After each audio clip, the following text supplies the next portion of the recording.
Hello everyone, I am Mrs Esther Massey. Welcome back to another session of Lesson 1, the French Revolution. Today we will study about the reign of terror during French Revolution. The period from 1793 to 1794 is referred to as a reign of terror. Robespierre followed a policy of severe control and punishment.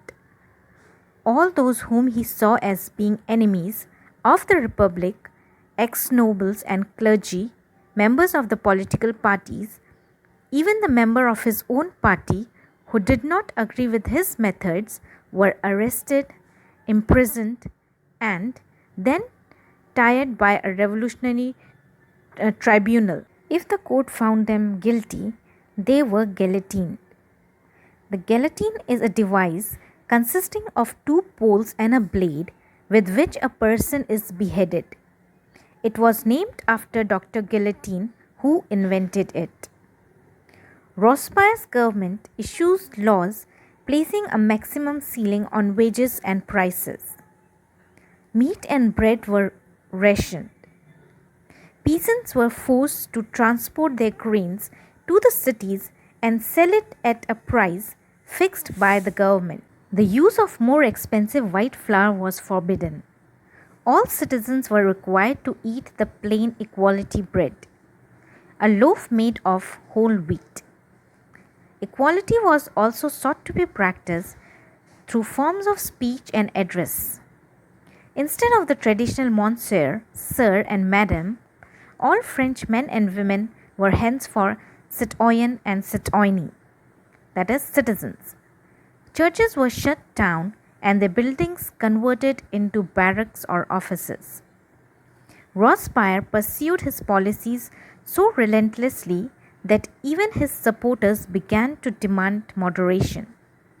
Finally, he was convicted by a court in July 1794, arrested, and on the next day sent to the guillotine. Now we will look at how a directory rules France.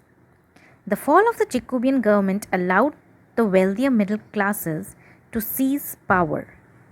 A new constitution was introduced which denied the vote to non-propertied section of society.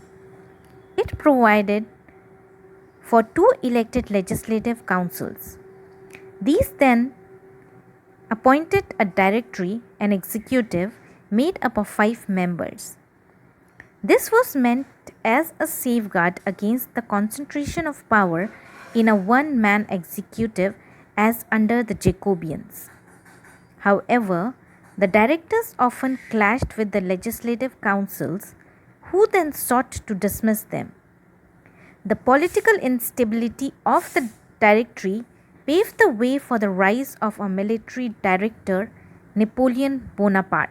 Through all these changes in the form of government, the ideals of freedom, the equality before the law, and of fraternity remained inspiring ideals that motivated political movements in France and the rest of Europe during the following century. I hope this video was helpful for you. We will continue this lesson in my next video. Thanks for watching.